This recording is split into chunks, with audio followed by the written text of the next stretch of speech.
heart that hurts. I want to spend my life mending broken people. I want to spend my life mending broken people.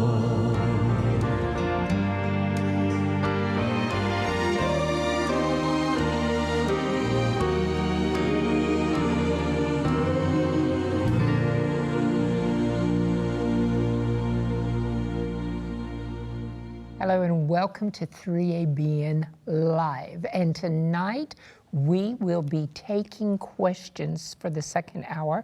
We have two doctors in the house. Amen. And you want to make sure that you get your questions in and get them answered. I'm Shelley Quinn.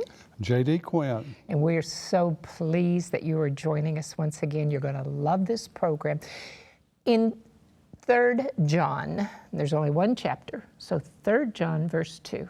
Yes. This is an interesting verse. And John writes, Beloved, I pray that you may prosper in all things and be in health, just as your soul prospers. Amen. God is interested in our mental, physical, and spiritual health. Mm-hmm. And you know, the thing about it is, I've recently gone through some health issues with sinus infection and really down, high fevers. And when you go through several weeks of being sick, guess what happens? It begins to affect your spiritual life, doesn't it? Yes, it does. You know, so what we're going to talk about tonight, we've got two wonderful guests with us. And our first guest, as I introduce him, he really, if you watch 3ABN much, he needs no introduction because he practically grew up on 3ABN. He's been coming twice a year for the last 30 years, and that's Dr. Hans Diehl. Hans, we're so glad that you're back with us again. Thank you. Thank you, Shelley, for being and inviting me here. Yeah, and you're now with the Lifestyle Medicine Institute in Loma Linda. Mm-hmm. You were retired from the CHIP program, right? Well, yeah, officially, but you're still doing it. It's in your system. Yes, yes. And if you don't know what CHIP is, that's Coronary Health Improvement Program. Wasn't that it? Comprehensive Health Improvement Program, yeah. Health Improvement. I always thought it was coronary. It used to be. Oh, that's But why. then they discovered it's not just good for the heart, it's good for blood pressure, it's good for strokes, it's good for obesity, it's good for diabetes. And so they call it the comprehensive, a holistic program to helping people become the best they can be. Well, I know that program, you've had thousands of graduates. It has been a life-changing program around the world many times as we're traveling to various countries. Anytime you use the word CHIP, if you're an Adventist especially, Dr. Hans Diehl is the first word association with CHIP. Some of our viewers may be thinking of things that come in salty bags, or they may be thinking of something good that you put in a cookie, but this is much better. Let me tell you the real truth. I come from Germany, born after World War II, and I thought, having seen some of the live-in programs where people go for 4 weeks and spend a lot of money, I need to do something that was cost-effective for every person. Amen. So I called it the CHEAP program. I didn't know how to spell it. So. That's a good one. CHIP program. Yeah, that's right. Cheap program. That's good. And then we have a beautiful guest with us who, bless her little heart, she was not sure she was going to make it here because you had a 5-hour delay and just kind of waltzed in right before we began. But Dr. Meagan Grega. And Meagan, you are an MD from Pennsylvania, and you're the co-founder and medical director for the Kellen organization. What is it, Kellen Institute? Kellen? We call it the Kellen Foundation, but it's probably good to just say Kellen. Hans, you've brought Meagan to us. How did you all connect? I saw that one video, and that's all it took. I said to my wife, I need to bring this lady to 3ABN. Amen. We need to make this, create a global awareness. Amen. Because this lady has pioneered a concept that actually brings health not just to the individual, but not only to the families, but to whole neighborhoods.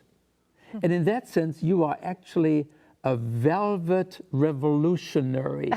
Do you know what that means? I always think of myself as an innovative disruptor. Oh, that's okay. Hey, that's pretty good. Is that too. good too? Yeah, Okay. yeah. Velvet means non-bloody. Velvet, it becomes evident through the understanding. And in that sense, you are changing the whole concept of medicine. Yeah. And medicine is not really interested in health usually. Medicine is usually interested in managing diseases. Absolutely. It's interested in taking care of infectious diseases, diagnosing disease. I mean, we're the finest probably that you find anywhere, but when it comes to health, that's a different story, isn't it? Absolutely. And I think the thing when people start in medicine, they're interested in health. But as they go through training, we learn everything about pills and procedures and lab tests and really how to manage chronic disease, but we don't learn a lot about how to prevent chronic disease or how to treat it once it already happens with lifestyle. And how to heal it. Exactly. Yeah, we need to talk about that more. We do need to talk about that more. And what I love, I know that you are of a different faith, but we do share the health, the lifestyle and health message. And we're just so glad that you have come here. We're going to elucidate on that in just a moment.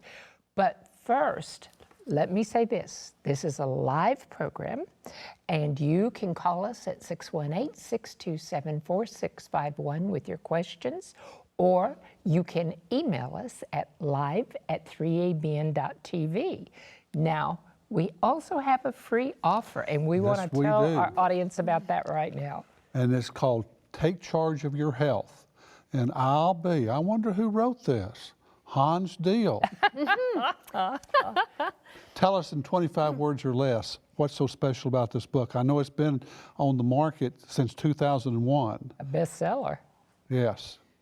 These are inspirational stories of people who have gone through the CHIP program and made some lifestyle changes, and as a result, chronic diseases that could not be really handled very, very effectively with traditional medical medication type things, they turn around. So this is a book to help people turn around chronic diseases that are very difficult to manage, isn't it? Absolutely. Yes. And it's also very practical, and it's really simple to read. I read 3 or 4 stories a while ago, and let's just say that if you happen to be on the Amazon, let's just make something up, and all of a sudden you had some disease, you can probably see how they handled it, which would train you what to do in a very amateur way, but at least get you by until you could get to a true healer.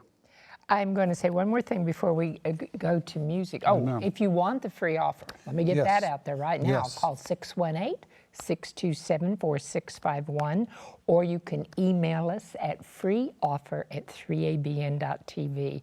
And there are only 1,000 of these books, so it's going to be first come, first serve. We encourage you to do that. Amen. I just read a little about you, Meagan, before you came. And you have the heart of a healer. Meagan there's something really special about you, and childhood obesity was what really caught your attention. And we're going to see what the Kellen Foundation is doing to change neighborhoods, to develop healthy neighborhoods. And I hope, one thing that I love about you, Hans, is you bring the most interesting guests to 3ABN. But my hope, my prayer would be that as other people see what you're doing, that someone else will rise up in another part of the country and try to duplicate this message. Oh, but absolutely. If you want to know, tonight they'll write a prescription for you. These 2 doctors during the second hour, they'll write a prescription.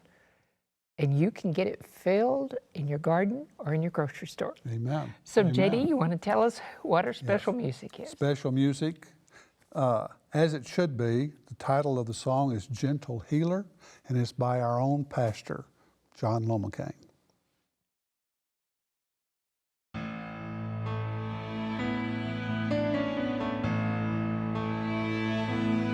The gentle healer came into our town today. He touched blind eyes and the darkness left to stay. But more than the blindness, he took their sins away. The gentle healer came into our town today. The gentle healer came into our town today. He spoke one word, that was all he had to say.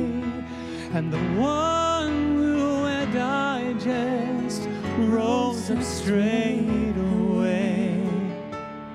The gentle healer came into our town today.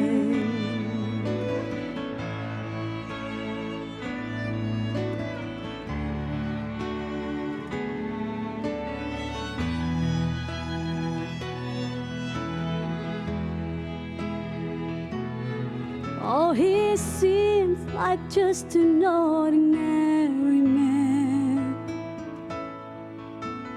with dirty feet and rough but gentle hands. But the words he says are hard to understand, and yet he seems like just an ordinary man.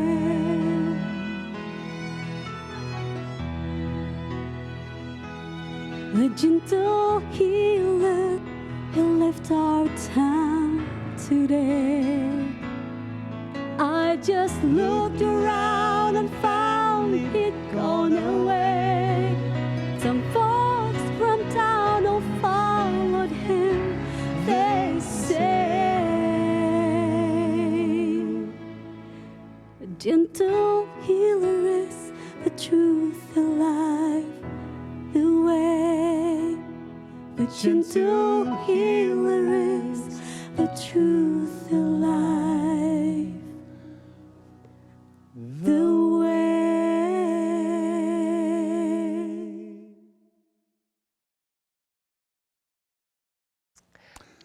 So Shelley, go ahead. I was just going to say, we didn't realize that was a duet, and that was Celestine Berry singing with our pastor, and she's our church secretary, and such a precious woman with a beautiful voice. Their voices blend very beautifully. Yes. And if you would like this free offer, Take Charge of Your Health, it comes in under live at 3abn.tv. All right. Amen. Okay, so we are set. If you are joining us just a moment late, we have two doctors on the set tonight, Dr. Hans Diehl, who's no stranger to 3ABN, and Dr. Meagan Grega, and you are an MD. So I'm going to give you just a moment. Do we want to run your short little video first, or do you want to just start talking about how this vision came to you to do this? Why don't we talk a little bit about how Kellen became, how we came into being. And like you said, I'm a MD, I'm a family doctor. I'm also board certified now in lifestyle medicine, something that Dr. Hans Diehl is very familiar with. And when I was looking at my patients over the last probably 20 years, I was noticing that their chronic diseases were getting worse and worse, despite the medications and the procedures, and their children, that I think is the most important, their children were following in the same footsteps as their parents. And so Kellen Foundation came into being to try to help not just the individual children and families, but the entire neighborhood live a healthier lifestyle, because really health behaviors are contagious. Amen. The people that you hang out with are what they are doing. It is very likely that you will be doing very similar things. And unfortunately, in a lot of our neighborhoods, there aren't a whole lot of healthy options available. That's true. So the Healthy Neighborhood Immersion Initiative is something we can talk about a little bit more after the video. But the idea of making the healthy choice the easy choice is what Kellen Foundation was founded for. You know, I was very, very impressed how you really prepared for medicine by going into biochemistry, you know, the heavy sciences and so on. You went to the Ivy League medical school, and you were on your pathway to become a cancer researcher, to do something very revolutionary in the technological aspect of medicine. And then you just sort of switch. You go from there to humanistic medicine. You go to community medicine. You go to family practice. You become family physician. You become certified. You become involved in lifestyle medicine. You're one of the first ones to be board certified in Pennsylvania in this new specialty in medicine. What actually took place? Well, that's a very interesting question, Hans. A lot of people ask me, why did I go from the hard sciences, which I think are still very crucial in understanding how all of this works together, into kind of like how Dr. Dean Ornish sometimes talks about, and you do as well, that we can maintain and improve our health with some very simple, not always easy, but simple habits and choices. And I say it's because I'm a scientist, and when I looked at the research, and I looked at my own patients that were in my office, I said, how can I best help them? Is it through drugs and through procedures? Well, that's what I've been trained in, that's what I know. But then we also know that there's places in the world where people live much healthier and much longer lives than we do here in the United States. It's not because they have a better healthcare system, or because they have that. It's not because they spend more money or have different procedures than we do. It's because they live a different lifestyle than we do. So it's the lifestyle issues that really got you interested, and you focused on that, and you begin to realize that it takes a different culture in which health can thrive. And so you begin to realize that it's not just enough to talk to one child that will somehow maybe influence that parent or the parents, but maybe we need to create a culture, a transformation of a culture where, as you call it, where you said the healthy choice becomes the easy choice. the easy choice. So it's a natural choice then, right? So tell us about that a bit more. So we looked at, for Kellen Foundation, we looked at how can we help support behavior change? Because that's really the biggest piece of all of this. We know that there's there's things like 4 healthy behaviors that can decrease your risk of chronic disease by about 80%. I mean, if we had a drug that could do that, it would be a blockbuster. I mean, physicians would be prescribing it all over the place, but we don't. We don't have a drug that can decrease your risk of diabetes and heart disease and stroke by 80%. But we do know how to do it. It's by not smoking. It's by maintaining a healthy weight. It's by exercising at least 30 minutes a day. And that doesn't mean going out and doing an Ironman. That means just kind of moving around and moving your body. And also eating a healthy diet, which is something that Dr. Diehl knows quite a bit about. So to see if I can remember, you said it takes 4 items: no smoking, exercise, ideal weight, and to do something about a healthy diet. When I say diet, what does it really mean? What does it mean?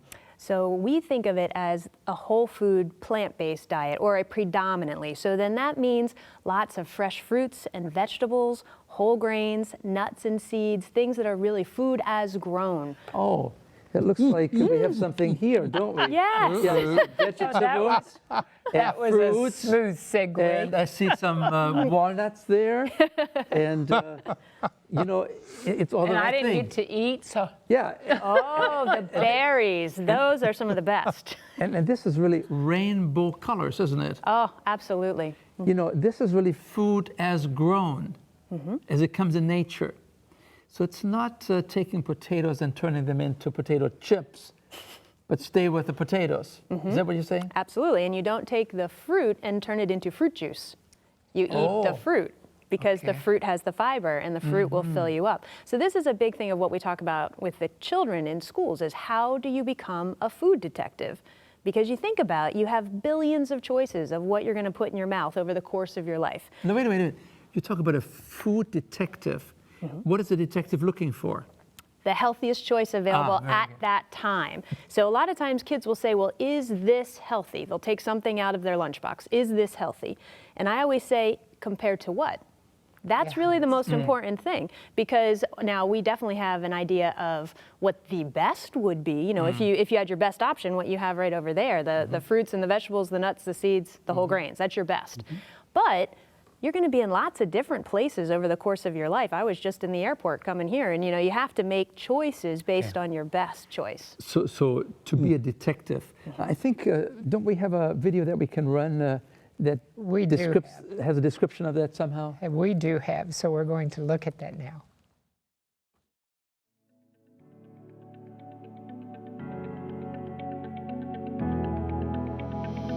Well, my name's Dr. Meagan Grega. I'm a family doc here in the area, and I'm also the co-founder and chief medical officer of Kellen Foundation, which is a local family nonprofit that's focused on child and family health and wellness, especially lifestyle choices. So we're really excited about this Eat Real Food Mobile Market initiative. We have some phenomenal partners, including St. Luke's, and what we're trying to do with this is bring local, fresh, healthy food into areas of the Northampton County that are food insecure. So areas that lack access to healthy, nutritious, affordable food, especially vegetables and fruits. Well, one of the programs that we're most excited about for the Eat Real Food Mobile Market is the fruit and vegetable prescription program. So there's going to be docs in the area, especially at St. Luke's in this area, that are prescribing fruits and vegetables. So for people that have lifestyle issues as far as chronic diseases, things like hypertension, diabetes, heart disease, in addition to all the wonderful other medical care that they get, they'll be getting a voucher that will be utilized here at the mobile market for fruits and vegetables. So this is a great way to take the actual healthcare piece in the clinic, bring it out into the community, and really try and get some behavioral change, not just by telling people that they should eat more fruits and vegetables, but by helping them actually access it. My name is Dagny Dongastorm. I work for Community Health at St. Luke's. We've been promoting fresh fruits and vegetables. People are able to use their food stamps or their SNAP, because Kellen Foundation will be taking food stamps, which is great. So come on down. It's a great place. Thank you.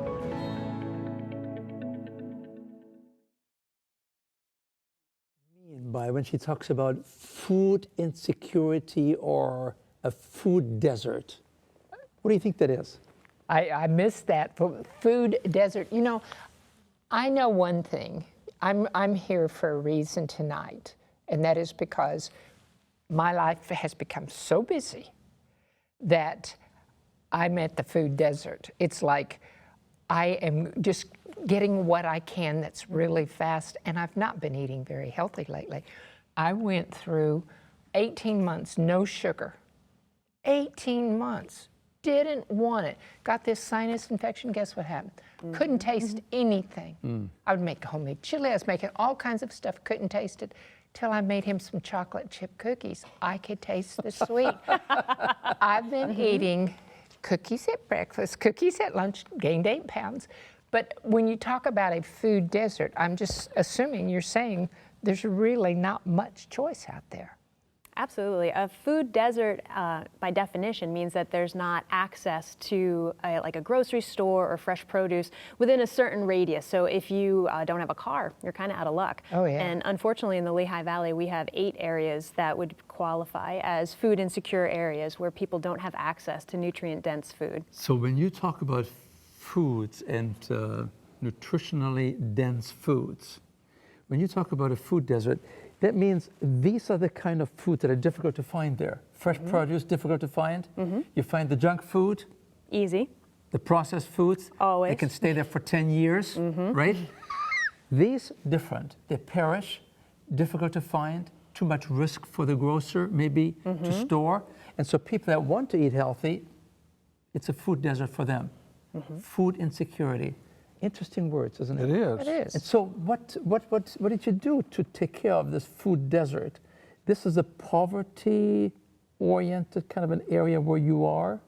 Now you are in Bethlehem.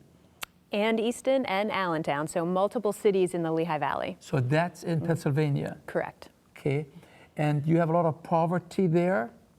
Apparently, a certain amount? We definitely have in our more inner cities, which would be Easton, Bethlehem, and Allentown, a a relatively high poverty rate. We're not the same as like Philadelphia, but we have a real mix between the suburbs that are higher socioeconomic and then the inner cities, which are really starting to regenerate and rejuvenate, but there's still a lot of lower socioeconomic people that are living there. And the key is to make this type of healthy food convenient. So Meagan, you have a real challenge. You're not only teaching people good healthy foods, but you have to actually also make them available so they're accessible to the people, right? And then even if they're accessible, can they afford these foods? And that's the thing, because I went to the grocery store the other day and came out with 4 Honeycrisp apples. That's my favorite apple. Mm-hmm. And I got there and she said it was $8 and something, and I'm thinking, how does a single mother who's on food stamps, how do they afford this? And let me ask you this question because it's important to me. Blueberries are so expensive that I tell him frozen blueberries, they're flash frozen right at the right time. Are they, as I've been told, they're as healthy as the fresh? Is that true? That is true. And that's one of the things that we say for people when they say, oh, berries, because they're so healthy. We want to get berries into our diet as much as we can, but they can be so expensive, especially now in February. Hard to get them.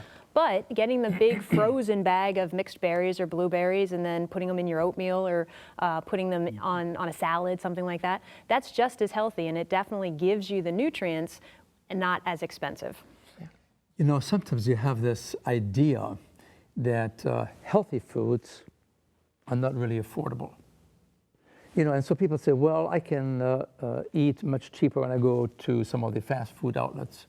I can buy myself some Pringles. Do you know that a tube of Pringles, I don't know what they cost here, but you usually pay about $2, $3 for a tube of Pringles. Mm-hmm. You could have bought 11 potatoes, and that's the same number of calories. But here you have good nutrition and you pay less money, and here you pay more money and you have lots of calories and no nutrition. See, there is this idea out there, I just can't afford healthy foods. You know, like you talked about the 3-4 apples. Yeah. These must have been large apples. They were big probably apples. Chocolate covered, right? No. No. That must have been an unusual thing. But you know, in general, we have done the research that you can reduce your food bill when you eat this kind of food.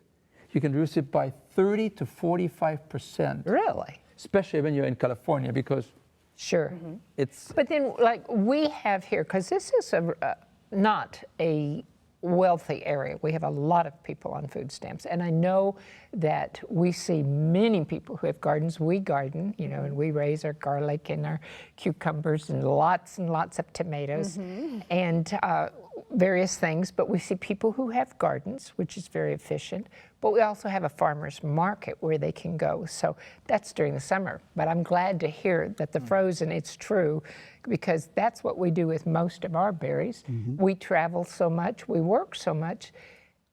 I don't know if it's, and I agree with you, potatoes. I mean, there's no comparison in the price for potato chips to that. But it's interesting to me that people, it seems like the preparation time.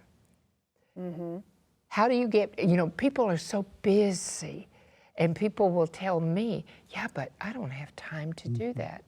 And sometimes I understand that. How do you, tell us about some of the various things that the Cullen Foundation is doing. You've got a number of different programs. And how do you get the people interested to coming? Well, there's a lot of ways that we address what Hans and what you were talking about as far as how do you make things more convenient and the cost of food. But Hans was just saying, I think we have a film or a clip that you think would be good to show here, and then we could maybe talk about a little bit about the Kellen kitchens and how we do cooking demonstrations with the kids and things like that. That'd be great. Wonderful. Okay, let's see that. Located 60 miles north of Philadelphia and 90 miles west of New York City, Bethlehem, Pennsylvania rises on the north and south sides of the Lehigh River in a region known as the Lehigh Valley. A city of almost 75,000 people, almost 20% of Bethlehem residents live below the poverty level. One of the biggest challenges we face is the impact of poverty and trauma impacts on students. Lower income and minority individuals who live in the Bethlehem community tend to have much worse health status than the average population. Well, Bethlehem was the first school district to adopt the community school model in partnership with United Way. And that's really the core of our strategy to meet the needs of students. It changes the opportunities for children and families. It changes a community, which is what has happened here at Dunnigan. Being part of a United Way community school gives my kids options that a lot of children don't receive in other places. What we're doing as St. Luke's is looking at the health of the school community and saying what's the health of the students, what's the health of the parents and the other community members that live in the area, and then how do we bring programs and services to the school so that we can make it healthier. Bethlehem is in the middle of a food desert, especially on the south side. Either food is too expensive to access it, or it's not within a mile of where they live, and so it's too far for them to access it. We're very fortunate to have the food pantry here on the south side of Bethlehem. We can service anywhere from 50 to 110 families. We provide nutrition and healthy lifestyle education on an individual classroom by classroom basis, so the kids get to do some planting of their own healthy food, some harvesting, and definitely some tasting, which is the key. I changed my life because I got diabetes for almost 3 years, but now I don't have a diabetes because It is so amazing to see people, and we've been through a couple of lifestyle programs where we would see people in a 3-week time who come in on insulin, leave when they're not, completely off their medication. But tell us what types of ministries, just explain what the Kellen Foundation is doing and how you got these started in the first place to get people to come. Well, one of the things that plays directly into what we've been talking about with food is Kellen Kitchens. And that's going out into the community, so into places like senior centers, community centers, after-school programs with the kids, YMCAs, things like that, and doing 6 to 8 week sessions of cooking with this type of food, but also with whole grains, and showing that from a cost perspective, that this food can be actually less expensive than, as Hans was saying, than going through the drive-through or having the more expensive food. So most of our recipes come out to be about $2 a serving. Wow. Here's my question. You teach these kids the importance of eating more food as they are grown, natural foods. The kids come home and the parents are upset because the parents don't know anything about these kind of unusual foods here. They're used to grabbing some food here, grabbing some food there, fast food, and all of a sudden the kids want to have some real food. How do you bridge that potential conflict there between the generations? Well, the good news is that these programs that we do, the parents and the grandparents come too. So they're actually all cooking together as a family, and we've had lots of times where parents or grandparents have come up and said, this is surprisingly delicious. I would never have thought that I would like this or that my grandchild would like this. And by cooking together, well, that's such a bonding community sort of thing. And then we sit and actually eat the meal together, give the recipe in English and Spanish, and then we talk about it when they come back the next week. So it's actually not just food. Food has such an impact on culture. By bringing people together to cook together and eat together and enjoy together, we see much more impact in the families being willing to actually do this at home. Okay, so you win the parents and the grandparents over in the process. How do you get the kids to be really sort of experimental in trying some new things? I heard you talk to me one time where you said, well, it's from seeds to salads. What does that mean? So positive peer pressure and get the kids involved. So if we're in a school program and we can have them actually grow some of their own food in their own school garden, almost every child is going to want to taste the salad or the tomato or the pepper that they grow themselves. They treat these plants almost like they're pets. They come running in the morning, check on them, water them. They want to know when they can actually eat them. So by having them involved in growing the school gardens, and then same with cooking. If a child actually participates in cooking and preparing the meal, they're very likely to at least try it because it's something that they did. They're proud of it. Absolutely. It's a great idea, isn't it? Yeah. So do you get the schools involved? How does this work? So Kellen Foundation is now in 39 different elementary schools in the Lehigh Valley. We see between 9,000 and 10,000 students a year on an individual classroom by classroom basis. So we started out smaller than that, but over the last many years, we've grown to be in many, many schools where we see the students in 3rd and in 4th and in 5th grade. And then also we'll have 27 schools with gardens this year. So yes, the schools are very involved. Incredible. What kind of impact, you know, we are seeing in the United States, I started to say porking up. That's probably not a good thing to say, but we see that in the United States, our girth is getting wider. We're gaining weight, and I see so much childhood obesity. And the thing that we don't realize is it's not just a problem as far as making them less active, but what happens is childhood obesity leads to type 2 diabetes, it leads to cardiovascular issues. So when you've been doing this since what year now? We started in 2007. In 2007. So what kind of impact is that having on the health of the children now that you've been going this long? What we see is kind of anecdotal information, parents getting in touch with us saying, where can I find this salad that you fed my children? They want to have this salad. And when we still see the kids, some of the kids that we started with have now graduated from high school. They're going on to actually pursue healthcare type careers. But even just walking through the neighborhoods where we have the mobile market, we have kids running up, they're not kids anymore, you know, they're now teenagers, and they're saying, hey, I'm eating more fruits and vegetables now, or hey, I eat the rainbow. So we see a impact in as far as like the foods that the kids are willing to try. There's definitely been a shift as well in the schools themselves as far as the cafeterias, what sort of things are being offered at school parties. So it's changing the culture. That's part of the key thing, is getting everybody on board with, let's get more vegetables into all of us. And are you seeing healthier weights in the kids that are going through these programs? Well, that's a really hard metric to follow because there's so many different factors that play into that. So across the country, children have been becoming more and more overweight and obese. It depends on the school that we're talking about in our area, because we're in both suburban and inner city and all over the place type of different schools. And so it's very different from school to school. So what we look at more is behavior and whether kids are choosing to eat more fruits and vegetables and what they're saying when we see them with the garden program or when we eat the food together. The other thing that I really enjoyed was you have found very creative ways of how to engage those kids, grades 3, 4, 5, these younger kids, right? I think we have a little video clip, and I wonder, do you think this is a good time to show it? Surely. I think it certainly would be. Yeah. Okay, because I love this video clip because it is such an unusual, this is your Canvas clip, right? Yes. All right, let's look at that.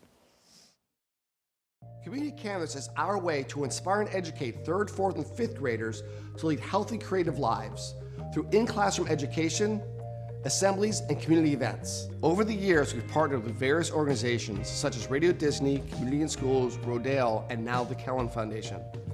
Kellen is an awesome organization that currently provides our in-classroom education, and in the spring, they plant gardens at some of the schools we service. All of our students are learning about eating healthy and making healthy choices as far as what they're consuming, also how they treat their bodies. Our assemblies have 4 components.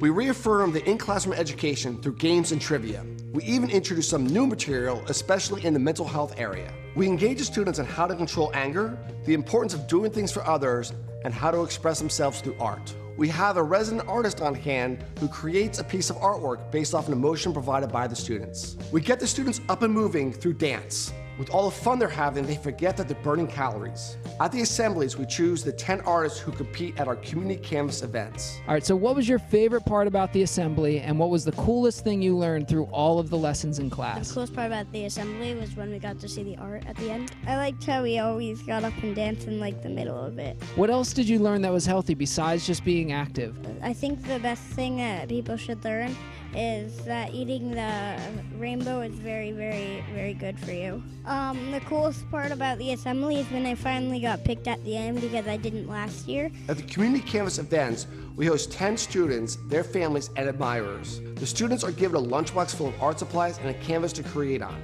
They're given 45 minutes to create based off of the things they learned at the assemblies. All the artwork is then hung on the walls of Lehigh Valley Health Network. We also challenge a local chef to create 3 dishes using the same 3 ingredients that can be found at a corner store. Everyone in attendance at Community Canvas samples the chef's creations. Could you give us a little insight into what you're drawing and why?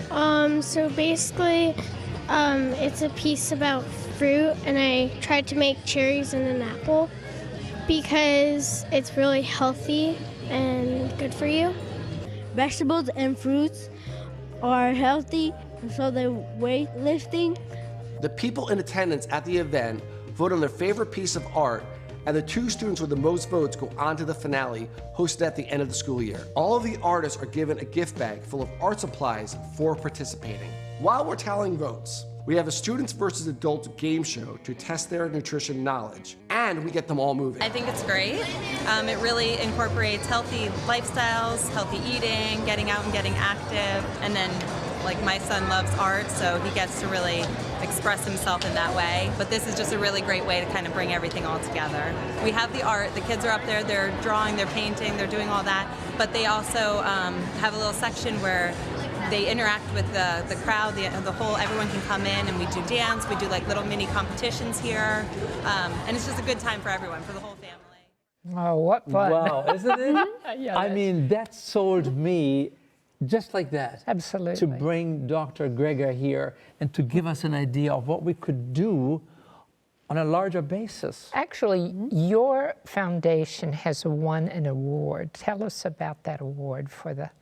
Well, we were actually part of a coalition, so it wasn't just us. It was actually the city of Bethlehem along with United Way and with the Bethlehem Health Bureau, some of the health networks in the area, but it was the Robert Wood Johnson Foundation Culture of Health finalist award. So we did not get the final, but we were in the top 10 out of the whole country. And so what that means is Robert Wood Johnson looks to communities that are really trying to help everybody within the community make the healthy choice, the easy choice. That's our words, our healthy choice, the easy choice, but to really have this culture where living healthy is the almost default as opposed to being very difficult and having people go out of the way. So Bethlehem has done some amazing work over the last 10 to 15 years, maybe even longer, to try to get kids healthier, seniors healthier, neighborhoods more walkable, all sorts of ways so that it's easy to be healthy in the Lehigh Valley, and hopefully.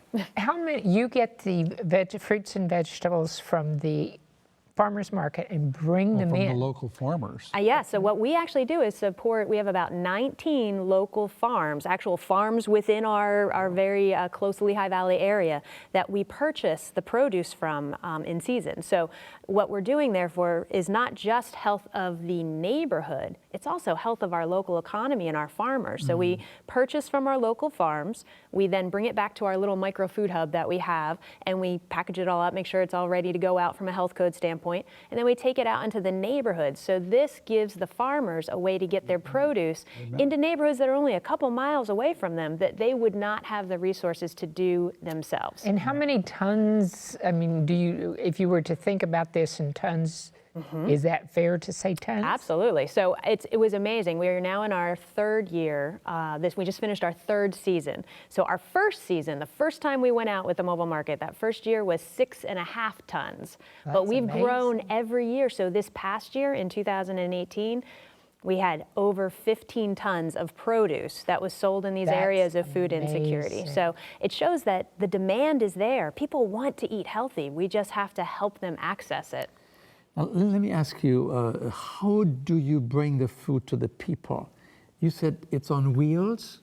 It's our healthy grocery store on wheels. Yes, we have a 24-foot trailer that we drive into these areas. We have 12 different sites that we visit on a weekly basis, so we're there at the same time every week. People can count on us as their grocery store. And then we come in, we're there for about 2 to 3 hours, and we set up like a farmer's market, but we have things from a multitude of local farmers, and we also have things that you can't grow in the Lehigh Valley, like avocados and mangoes, so that lots of options for people for whatever their culture is. You know, with all this emerging popularity that you have, Are you running for mayor one of these days? Oh, no, I am too busy with all the wonderful things that we are doing with Kellen Foundation, but we've had the support of amazing mayors in both Easton and Bethlehem, so we definitely have the whole community involved, because I think that's the point, that's the whole part of this, is the healthy neighborhood immersion. So how do we take areas of our community and make it so that being healthy is the easy choice, and so that we've got good food, we have exercise, we have social connection,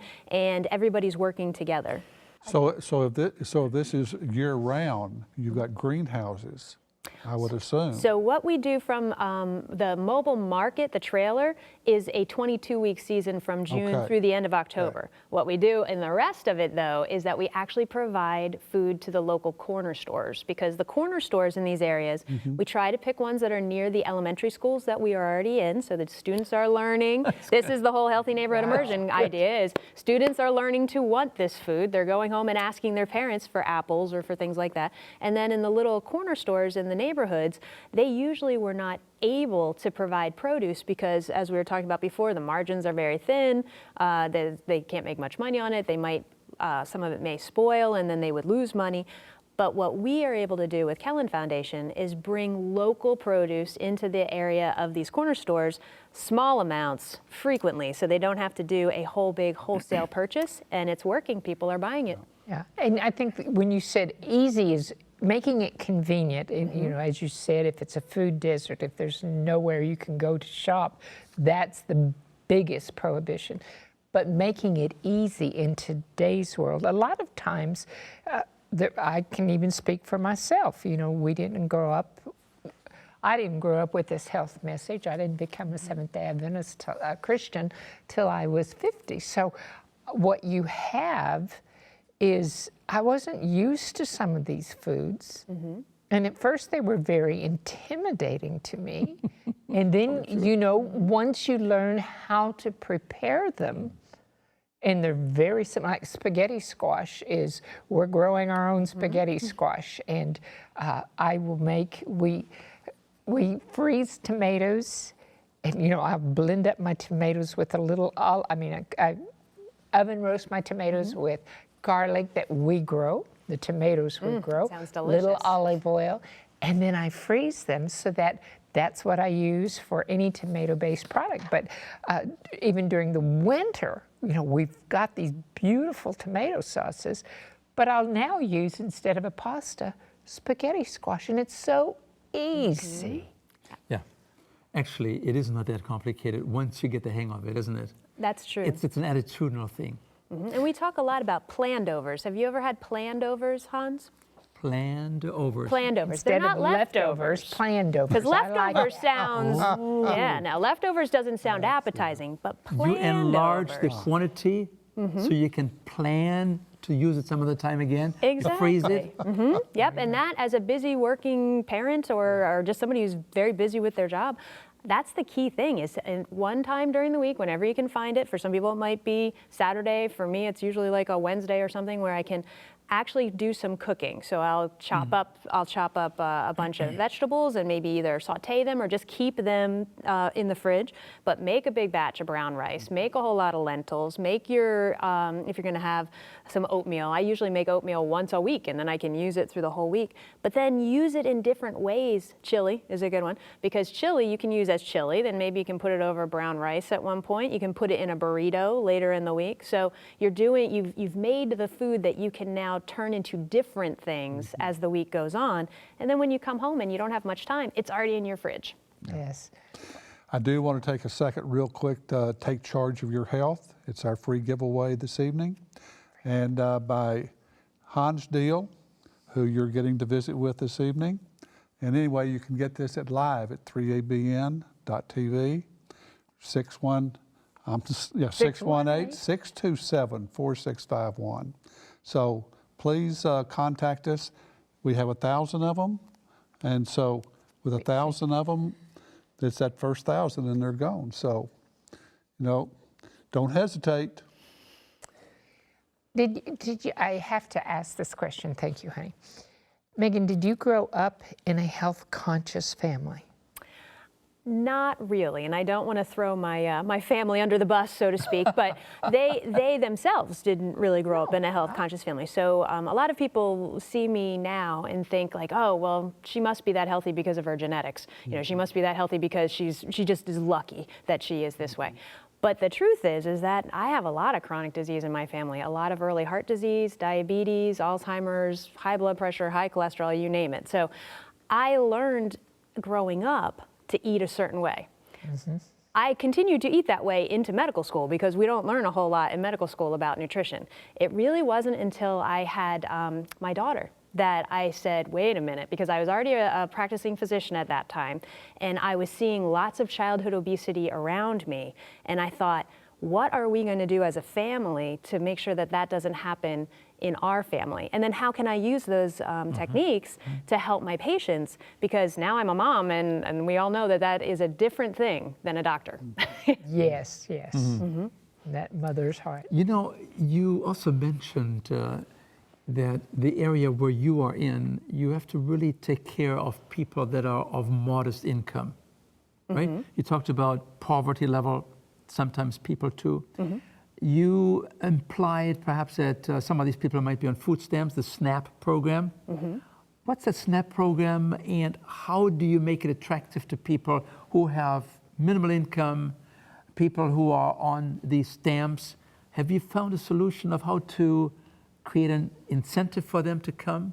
There's a great incentive, and luckily it's something that the federal government has actually created that we're taking advantage of, and the United Way has been wonderful as far as also helping to fund what we call the Lehigh Valley Fresh Food Bucks. So if you are a SNAP recipient, that means that you have the EBT card. That means what? Electronic Benefits Transfer, believe it or not. For? And it's food stamps, basically. Okay. Yep, for food stamps. So if you have food stamps, you can come to the Eat Real Food Mobile Market or to any of these corner stores that we provide local produce for, and you can actually get a match. So if you use your food stamps for anything that we have, and all of it's healthy, but anything that we have, you can get up to $10 a day in matched local produce. So for example, you come and you buy $10 worth of avocados and mangoes, now you get another $10 of apples and potatoes from the Lehigh Valley for free. And that is a big incentive not only for our customers, but for the owners of the corner stores, because now they can offer the same thing because they're getting local produce through us. So you have stamps for $20, but you actually get twice the amount of food that is usually designated for $20, right? So you get $10 plus $10, okay? Yep. So you are really getting twice the amount of food for the stamps that you have. Exactly, and that really speaks to the issue of, is this food too expensive? Yes. And we know that you can get brown rice and you can get potatoes and you can get onions for pretty inexpensive, but if you can get local potatoes, local apples, local onions, local greens for half price, why would you not want to take advantage of that? And we see that people are taking advantage of that. So a lot of times when we first started these initiatives, there was some consideration in our community that, oh, well, maybe people wouldn't want this food. Well, we said, let's try. Let's put it out there and see what happens. And what we have found is people do want this food. They know they want to be healthy. We have to make it easy for them. Well, and they don't know that they want it till they taste it and find out that it's That's delicious. Plus she's using the kids as bait. Yeah, kids are great bait. Absolutely. Use what you've got, right? You know? That's right. So break that down. Exactly, because you know what we do is we park the mobile market right out in front of the elementary schools when the kids are getting out of school. So instead of having them run to a corner store and maybe get a candy bar or something as a snack, we have kids that come out with their $1 and they say, what can I get for $1? It's fruit and vegetable day. Or the parents come to pick them up. That too, right? Yeah, absolutely. Don't you have some pictures that we could show of some of the kids? I'm sure, yes. Yeah, let's take a look at some of the pictures. Well, tell us what we're seeing. Oh, now this is a cooking demonstration that you're looking at right now. This is in Easton Area Community Center, which is a area that is a food desert. And what we're doing is cooking with the kids. You don't see the parents and the grandparents as much because they sit more in the back. But these kids actually come up They chop with us, they stir with us, they season with us, and then we all get a chance to actually enjoy the food together along with the recipe. So that's amazing and very powerful. There it is, from seeds to salad. That's right. So that is a school garden, and those children actually planted that bed of mesclun mix. So can you imagine coming to school and that's what you walk by? That's changing the culture. So these are the pets you talked about. That's their pets. Yeah, usually they like the tomatoes and peppers as their pets because those grow on their windowsills. And there. Now that is the community canvas program that we talked about. So now the kids, after learning about healthy lifestyles, they're creating their own art piece about healthy lifestyles. To teach it and also just to experience it in a different modality that's fun, that's they're having a great time. And those paintings actually hang on the wall of one of our local hospitals. So that is really cool too. You create self-esteem, self-confidence, I've done this. I mean, this is a fabulous way of comprehensively changing the community. This is culturally transformational. And that last picture made me think of your spaghetti squash, because that was a cooking demonstration at a senior center, and we did cook the spaghetti squash for them. And that had there's me as a doctor, there's a medical student there, there's a medical resident, and there's a student from Lehigh University. So what we're doing is training the doctors of the future how to do this type of education. You know, this is what we're getting very, very close to the end of the first hour. But there's several things that I'm very interested in. I don't really want to get you started on it yet, but don't let me forget. Okay. I want to talk to you about how the local government, the county agencies, how they accepted this, because this is such an exciting program. It is so all-inclusive to get neighborhoods healthy. But did you meet resistance? And not only there, I want to talk about the conventional, the medical people in the area. Are you beginning to educate them? But we don't have time to do that. What we do have time to do is tell you, we're going to come back for that. We are live tonight. You can call your questions in at 618-627-4651, or you can email us at live, that's L-I-V-E, at 3abn.tv. We also have a free offer, and that number and that email is good for the free offer. And honey, why don't you tell him about the free offer? And he's going to shake it in your face here. Yeah. There. Yeah. I guess I'm trying to make a point. Take charge of your health. Hans Diehl. Anyway, great read since 2001. It's got a lot of information in there that everyone could use. And Hans, I know you've written a number of books, and I haven't had the opportunity to read that yet, but I will, because it's always wonderful to hear personal success stories and stories that will make you want to change your health. Well, we are coming down to the end of our first hour. It's gone by very quickly, thank you. And we're going to come back in just a moment with more of Dr. Hans Diehl and Dr. Meagan Grega. And we'll call us in because they can give you a prescription.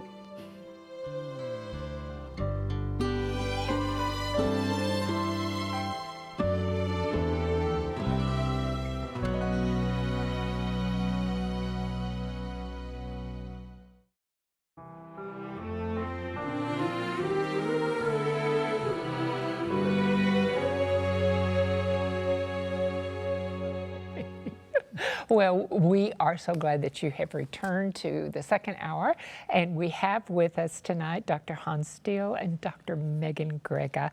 And Meagan is with the Kellen Foundation. You are the Chief Medical Officer and the co-founder. And, you know, as Hans said, it is amazing to think how you could have had a more lucrative career choice.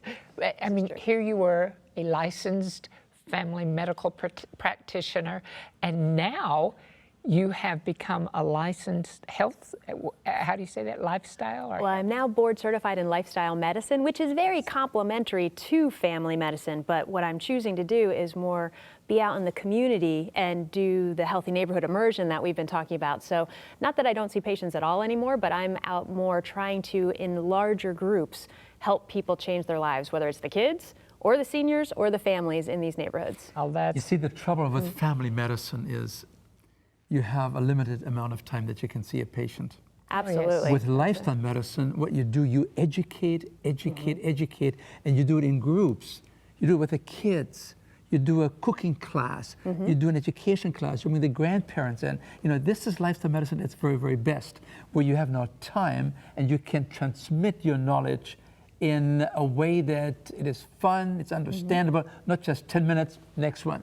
And you build community while you're doing it, which is so important, because behavioral change is very difficult on your own. If you're just, some people can do it, but for most people, they need a support group. Well, if you're seeing your doctor for 10 to 15 minutes, they're trying to be a support group for you, but that's not going to be as powerful as if you're going every week to something like the CHIP program and you're spending 2 hours with people. That's much more likely to make a change. You know, in the CHIP program, people sometimes come to me and they say, just give us a 1-hour lecture and we'll get it. No. That sounds like something I'd say. Oh, how about this, Hans? How about instead of that, it's kind of like regular medicine. What if they said, I have pneumonia, I want you to give me 10 milligrams of penicillin and rub it on my skin and I'll get better? Because it's all about how do you deliver things and what's the appropriate therapeutic dose. We understand that with regular medicine. We know that you need a certain dose of penicillin to cure your pneumonia. You also need a certain dose of lifestyle medicine to make a difference. There it is, and you need time to talk to people about that and change their habits. Have you noticed your raspberries are beginning to disappear? Good, that is a wonderful thing. But what I've really noticed is that the Kellen Foundation has taken a very active role in this. And it's practical solutions.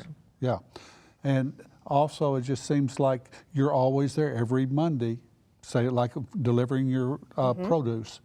And so people are getting into the habit. They know that they see the consistency in the program. And so they do buy into that. And then we see the children too. So we see the kids in their classrooms several times during the year. They're doing some gardening, so they're going home and talking to their parents about that. We're in the senior centers, and we don't often think about the seniors a lot of times about that, even if they are not necessarily on food stamps or in a poor socioeconomic neighborhood, they often can't get out. So they are almost in a food desert because they're not able to get out from their senior home. So we actually deliver to several senior homes in our area, which is increasing the amount of fruits and vegetables that these seniors are able to enjoy. And they would like to have them. It was just too difficult for them to have it before. So now who delivers it to the senior citizens? The mobile market stops right in their community center. Wow. So they're one of our sites. Yeah. I want to double up on your observation.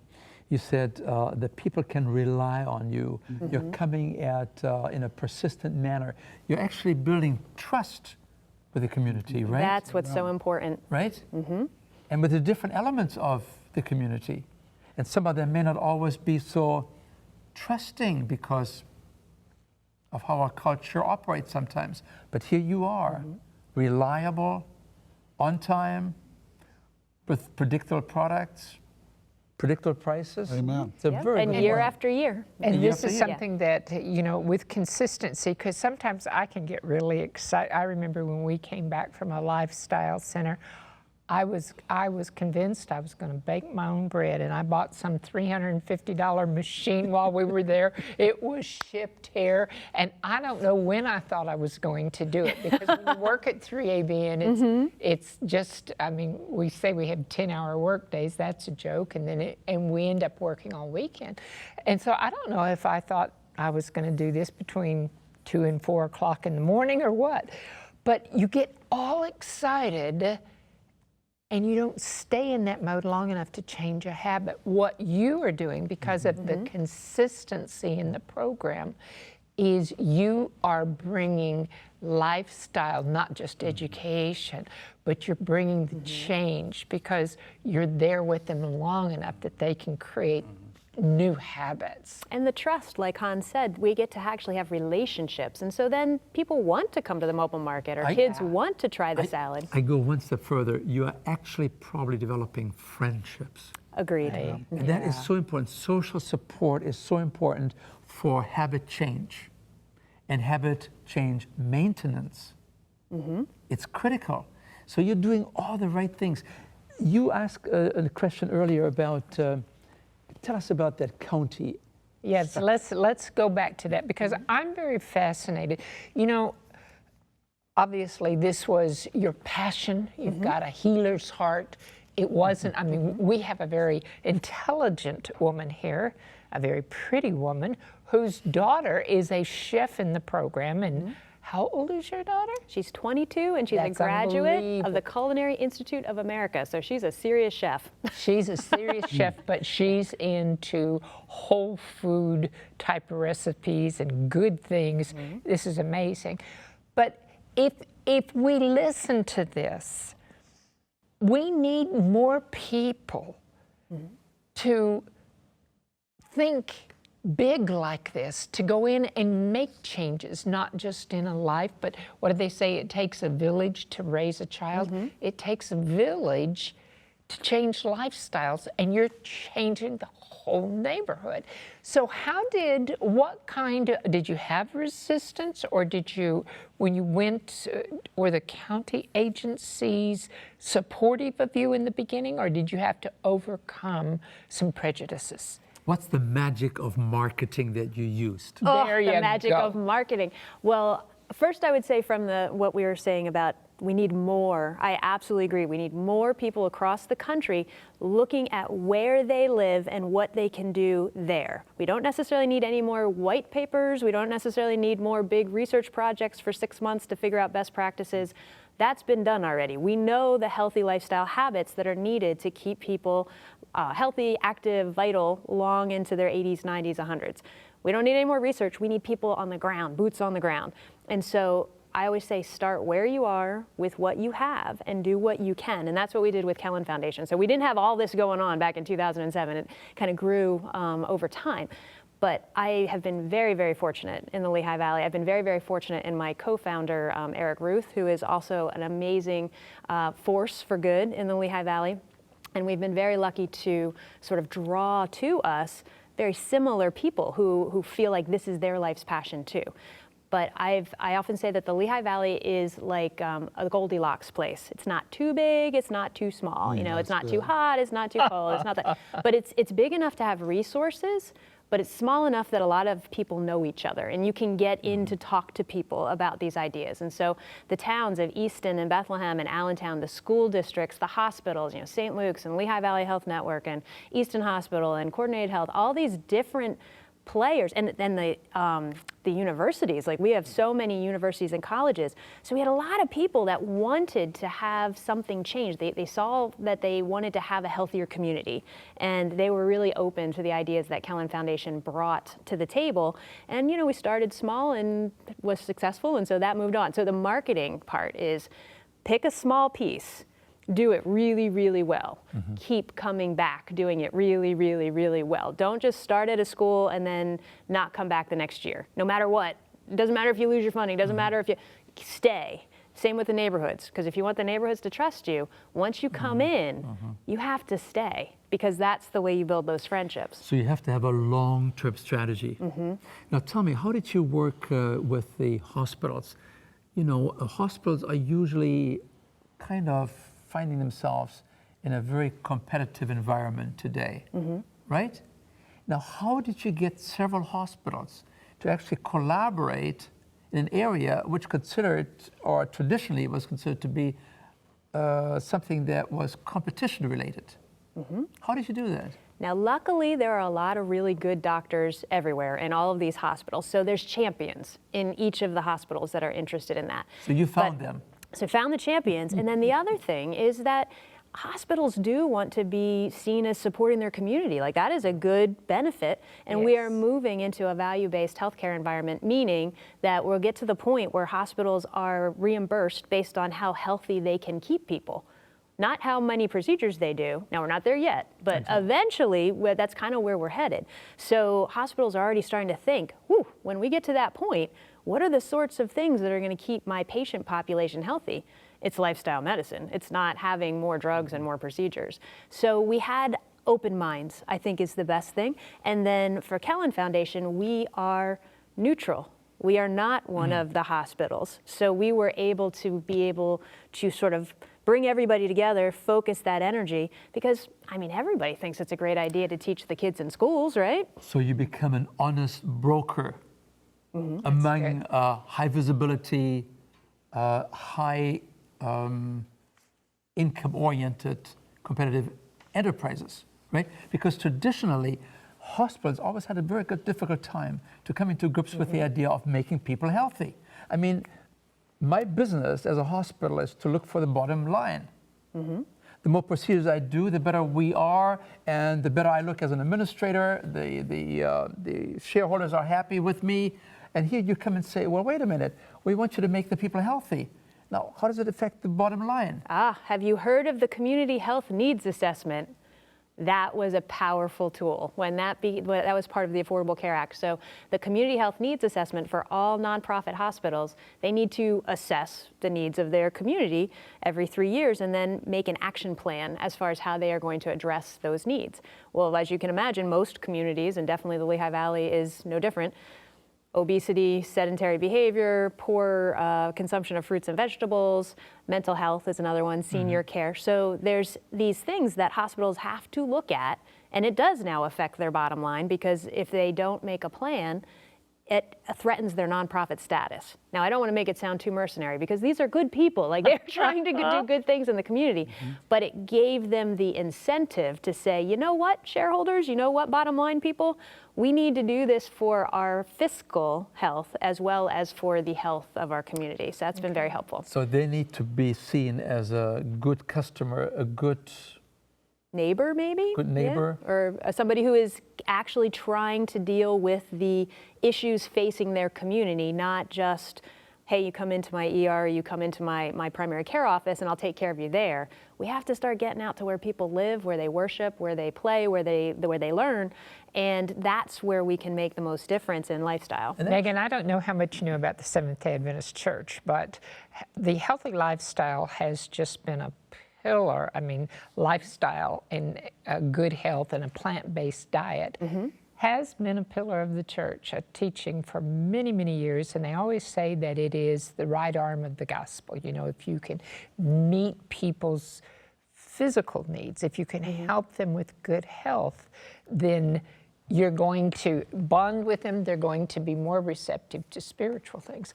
But I want us, in just a second, I want us to kind of make a switch here, and we're going to talk about how we can do this in our own lives, because I think that's important I want you to be able to talk, and we've got some questions here, but first, we also have a song. Yes, we do. Once again, Pastor John Loma Kane, he's going to be singing Be Still and Know.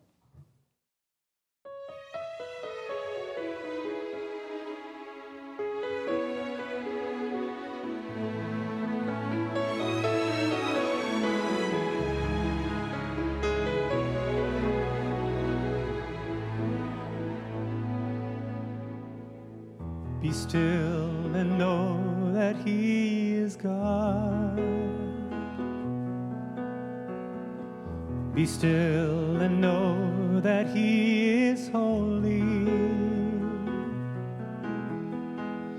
Be still, O restless soul of mine. Bow before the Prince of Peace. Let the noise and clamor cease. Be still and know that He is God. Be still and know that He is faithful.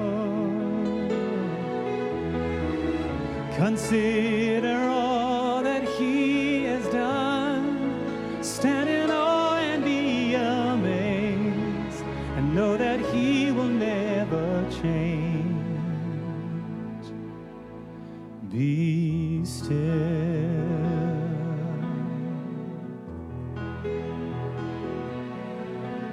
Be still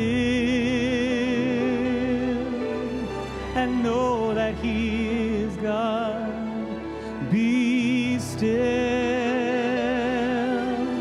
and know that He is God. Be still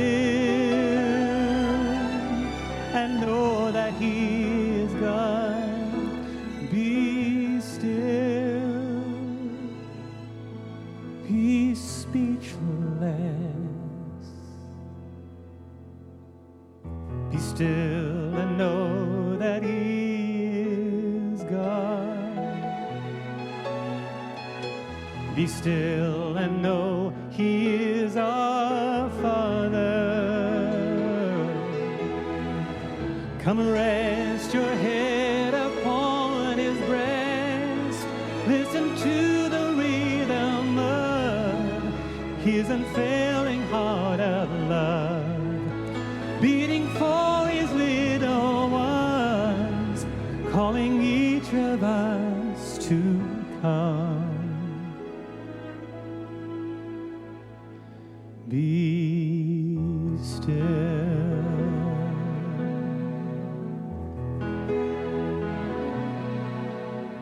Be still.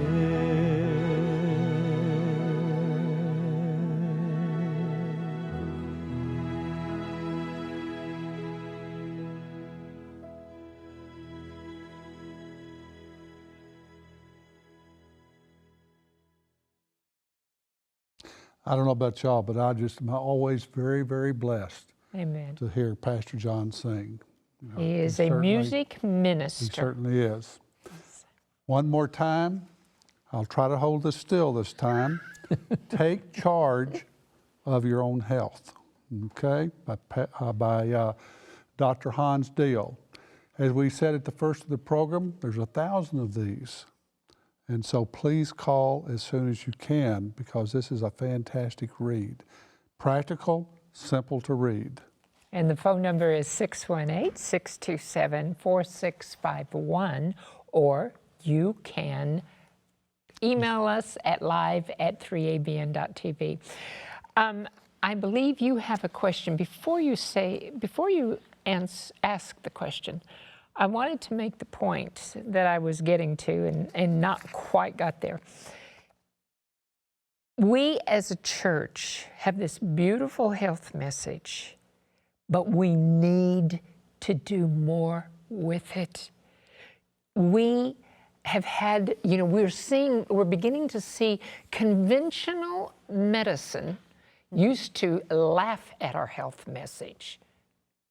I even know one of my own doctors used to laugh at it. Not anymore. No. Because the research, as you said something so fascinating, Megan. You said, oh, this was easy. It was based on science.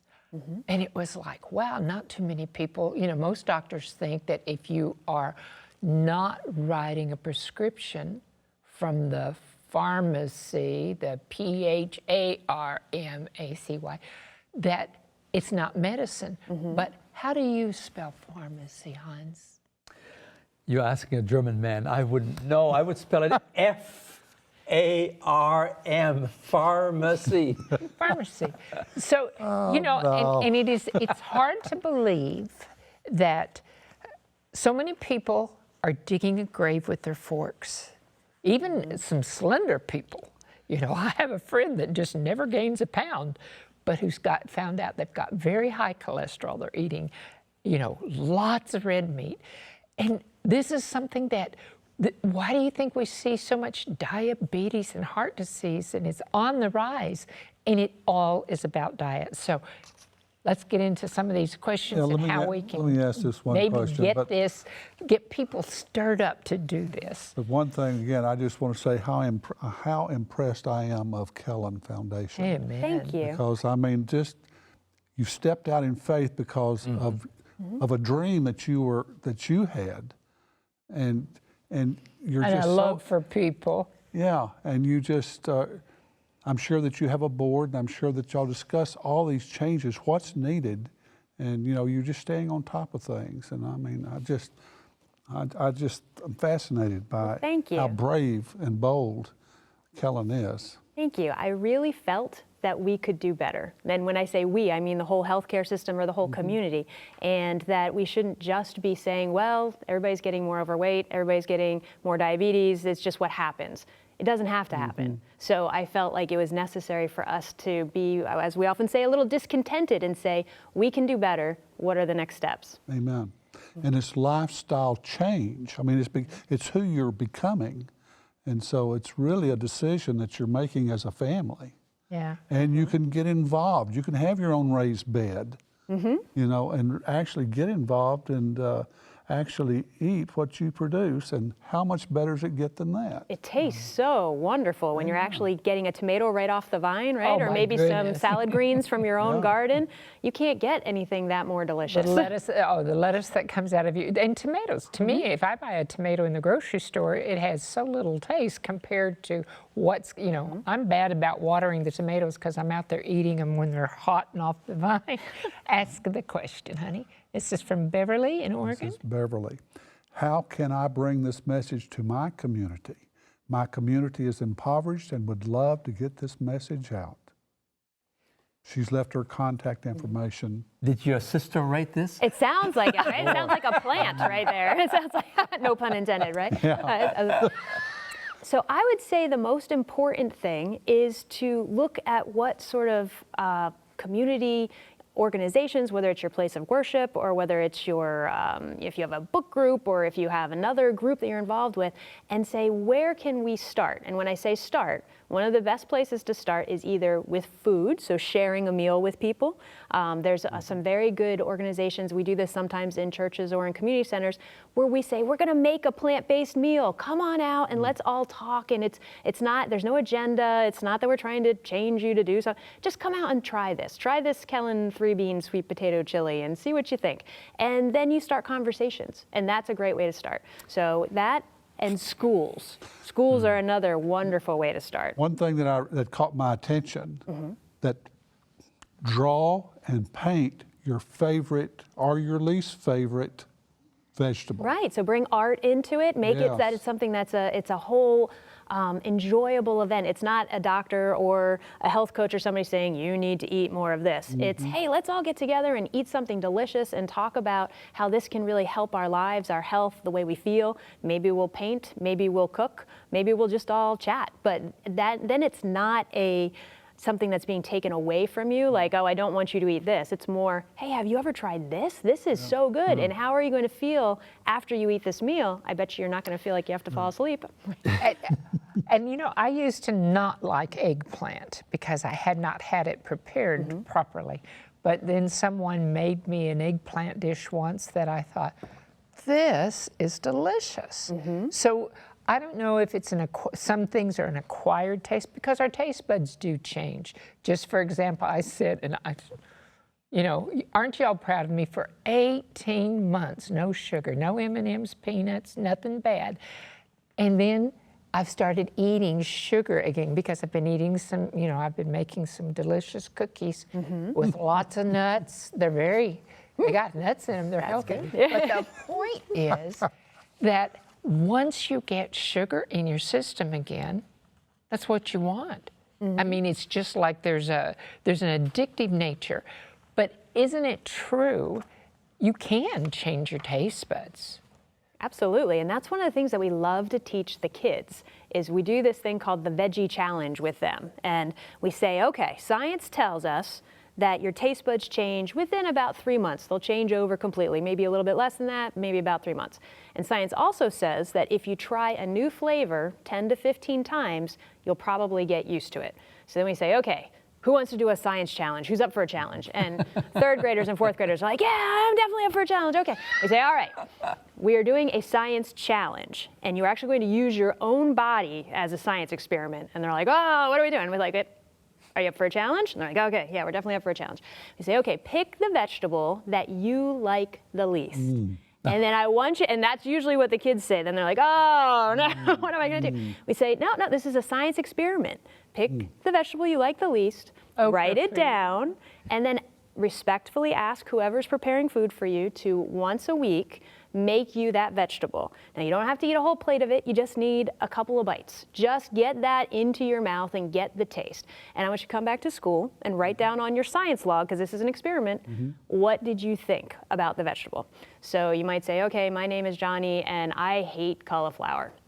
Fine, you can say whatever you want. After you do your first week of cauliflower, you may come in and say, I had cauliflower, it smelled gross, I didn't like it, this isn't gonna work. That's fine, it's observation. But what we're finding is, and this is the important thing, taste buds change over time. What do you have to do to be a good sports player? Practice, right? What do you have to do to understand math, to learn math? Gotta practice. Same for your health. You have to practice for your health. So we say that to the kids and say, you know, if you just did a jump shot and you missed it, would you say, forget it, I'm never gonna play basketball again, I'm no good?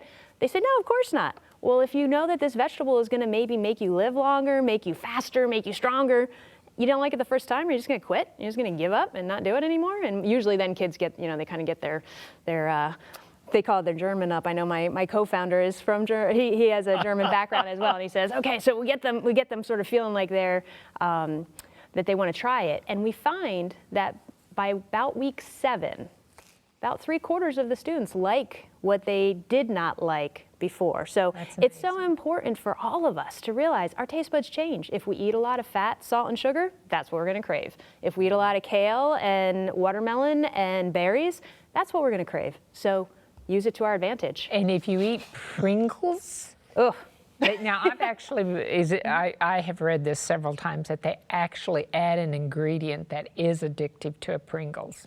There's some very good books out there. One of them is called Salt, Sugar, and Fat by Michael Moss, and it talks about the food industry and what sort of things they do to manipulate our bliss point, which they say makes food craveable, but that's really another word for addictive.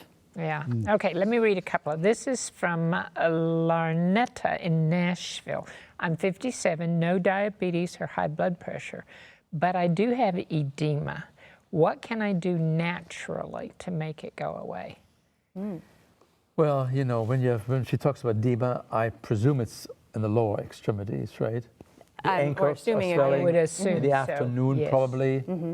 That person probably would do very, very well by really being very much aware of the relationship between water holding ability of the body and salt, sodium. So if a sodium would be reduced, that would probably be a very good first step. Absolutely. Second very good step would be to get into a walking program.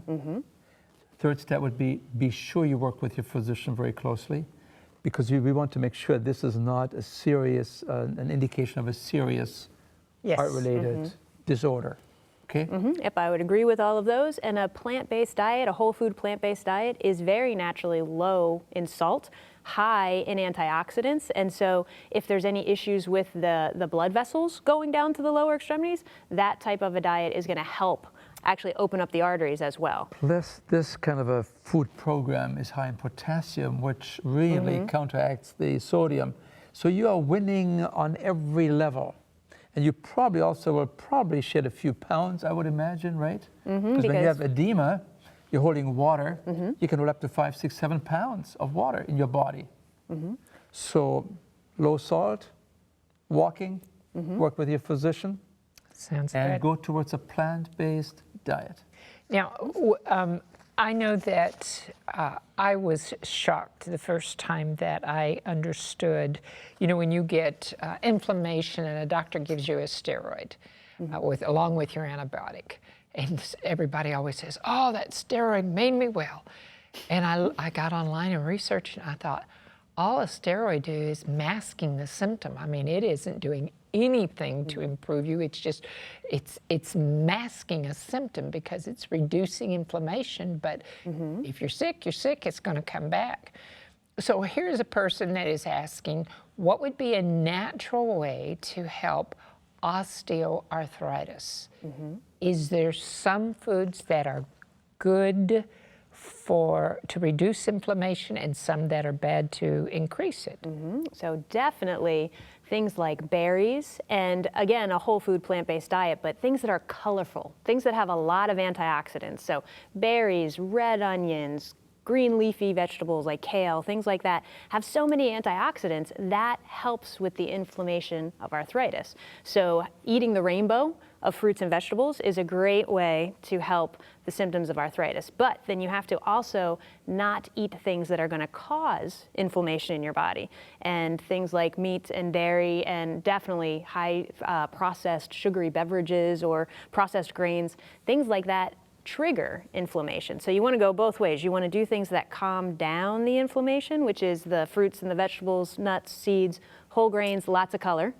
But then also don't put things into your body that are going to cause inflammation, which are really animal-based products and things that are high in processed foods. Any comment on the importance of perhaps lessening the weight, especially maybe affecting the osteoarthritis of the knees, or heavy pressure on the joints could really contribute to the osteoarthritis? Weight loss is a wonderful therapy for osteoarthritis because we put so much pressure on our knees and our ankles with each pound of weight that we are over our body weight. 4 pounds of pressure for every pound that you're over. That's what the National Arthritis Association says. So if you are 25 pounds over your ideal weight, you're carrying 100 extra pounds of pressure on your ankles, on your knees, on your hips. That's amazing. But I'm not going to mention a product name, but I'm going to tell you something that I've recently been introduced to, and that is using topical. I take magnesium. I'm usually low in magnesium, and I take a liquid magnesium. But I've found that there's a topical rub. Magnesium is the active ingredient. I'm telling you, that works better than anything I've ever, to help, I mean, it's helping my back pain, it's helping with leg cramps, it helps people with osteoarthritis. I would recommend you try that. And exercise too. That's the other important thing for osteoarthritis, but low impact. See, when you have these kind of foods, you automatically get more magnesium into your system. Yes. I mean, it almost sounds like this is a simple solution that does everything for you. Well, it does a lot, doesn't it? And you don't have to worry then about what's the right amount of this or that. If you're eating a variety of the different colors of plant-based foods, you don't have to kind of, when I was in medical school, a lot of what we learned about nutrition had to do with how do you put nutrition into people that aren't eating. So it's called parenteral nutrition, and you have to manage all the different nutrients and protein and everything. You don't have to do that when you're eating a plant-based diet, as long as you're eating a variety. Okay, now let me ask you this question, because you mentioned the magic word there, and that is protein.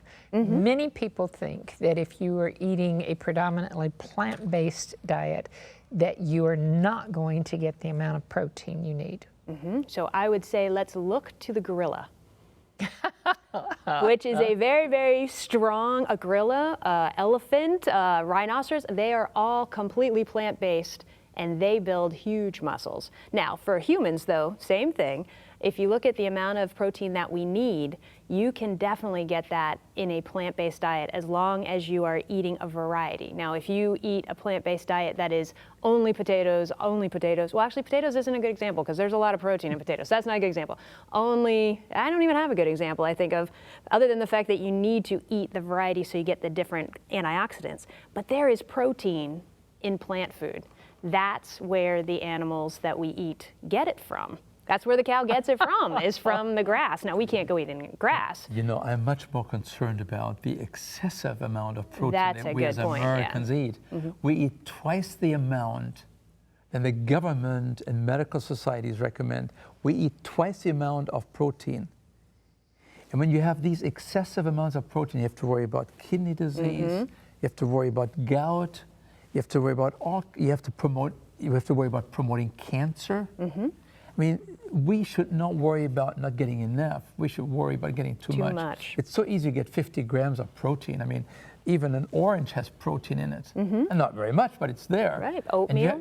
You have a potato, it's 6 grams of protein. You only need 50 grams for a man a day. So it's very easy to do. This is just a marketing scheme that has been dreamed up. You have to have meat to get your protein, but it's not true. You have to get your calcium. No, you have to get your milk for your calcium. To get your calcium. Right? These are all marketing schemes.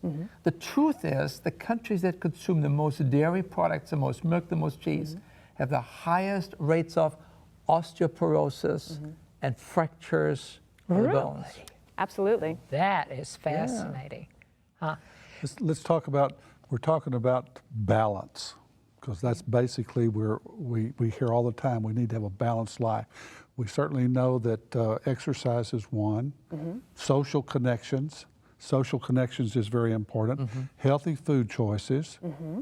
What about sleep? That's very important, and that is one of the pillars of lifestyle medicine, because if you are not getting enough sleep, not only do you feel exhausted, so you don't feel like exercising, you don't feel like cooking, you don't feel like doing all the things that we could do to be healthier, but you're actually messing with your hormones and your metabolism. So we definitely want to get, for adults, if at all possible, 7 to 8 hours of sleep. Some people do okay with 6, but less than 6, that never seems to be good. And that's one of the things that in our society we don't get enough of, because we spend so much time on screens and working, and we don't let our bodies wind down and get ready for bed and sleep. Let's discuss how can we really have a good solid sleep. What do you recommend? Well, I would recommend... What time should we go to bed? I mean, as a general guideline.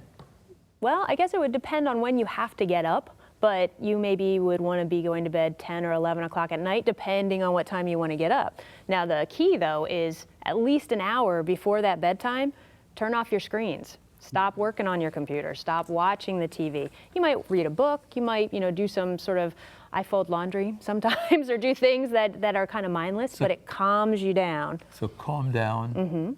Okay, get ready for a good session of sleep. Full stomach?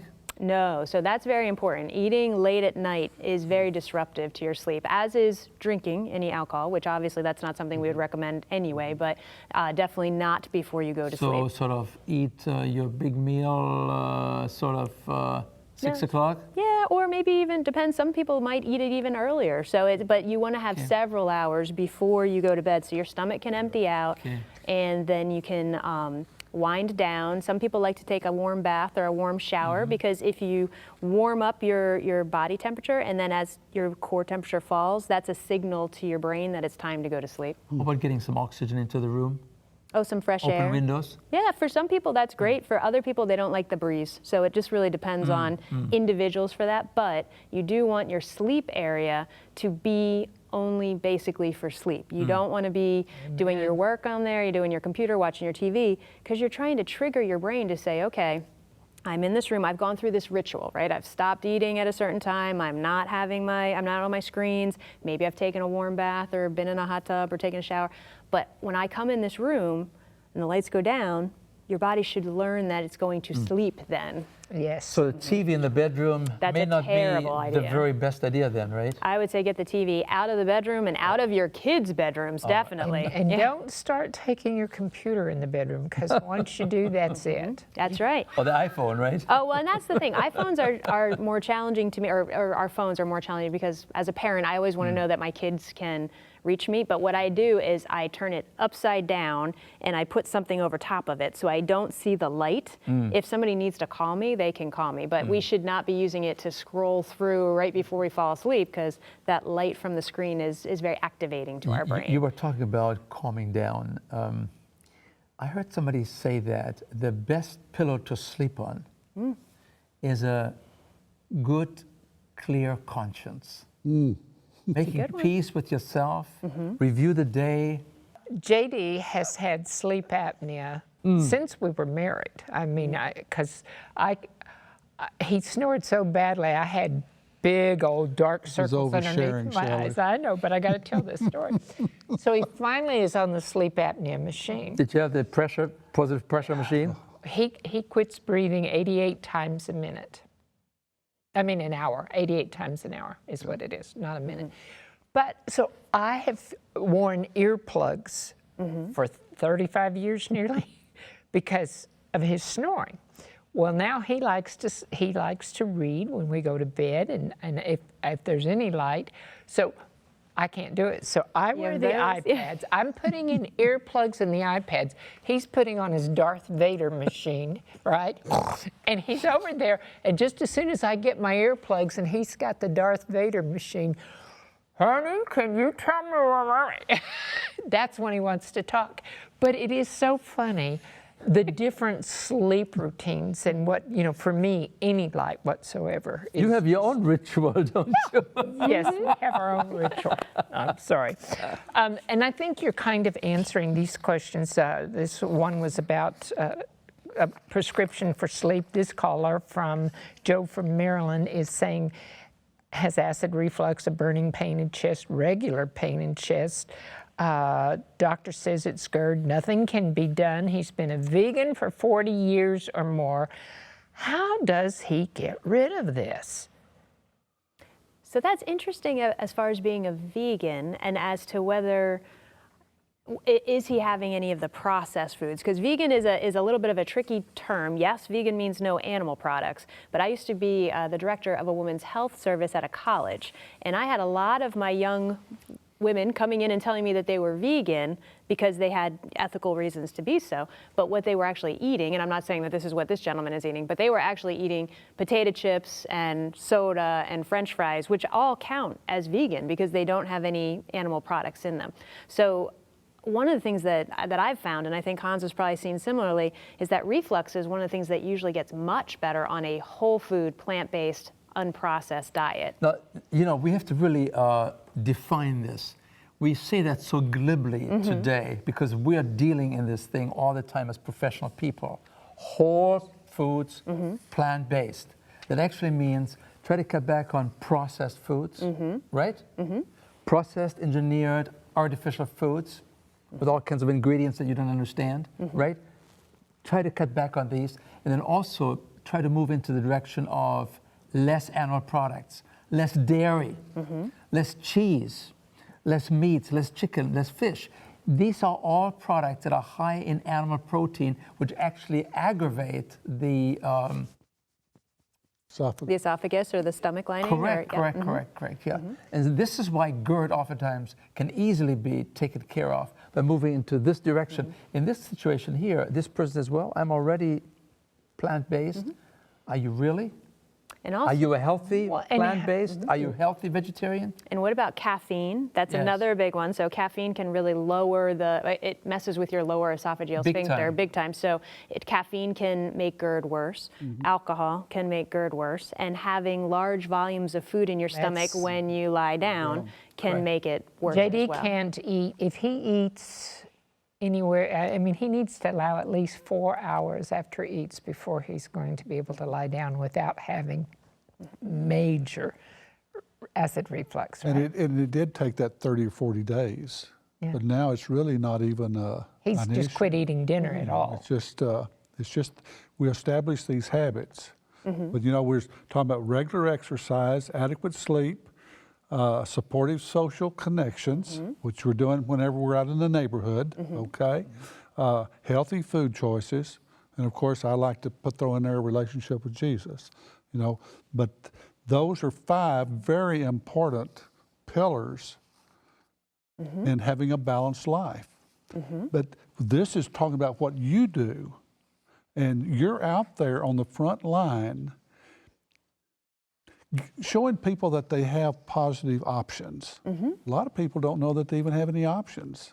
They just grew up in this environment, and so that's an excellent point that I'm really glad you brought that up because my co-founder, Eric Ruth, was in a school program the other day where we were talking about eat real food. That's our 3rd grade program. So it's all about non-processed, eat as many fruits and vegetables and nuts and seeds and whole grains as you can.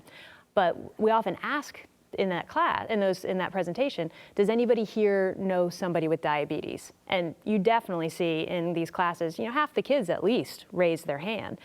But one little boy raised his hand and he says, I know people with diabetes and I am going to get diabetes. Ooh, now he was only 3rd grade. And my co-founder said, well, why do you think that? And he said, well, my mom has diabetes, my dad has diabetes, my grandparents had diabetes, they died from it, I'm definitely going to get it. Now there's a boy who doesn't know that he has a choice, right? Because he was brought up thinking, well, this is just, going to be my sentence is to have diabetes. Why do people assume that from one generation to the next?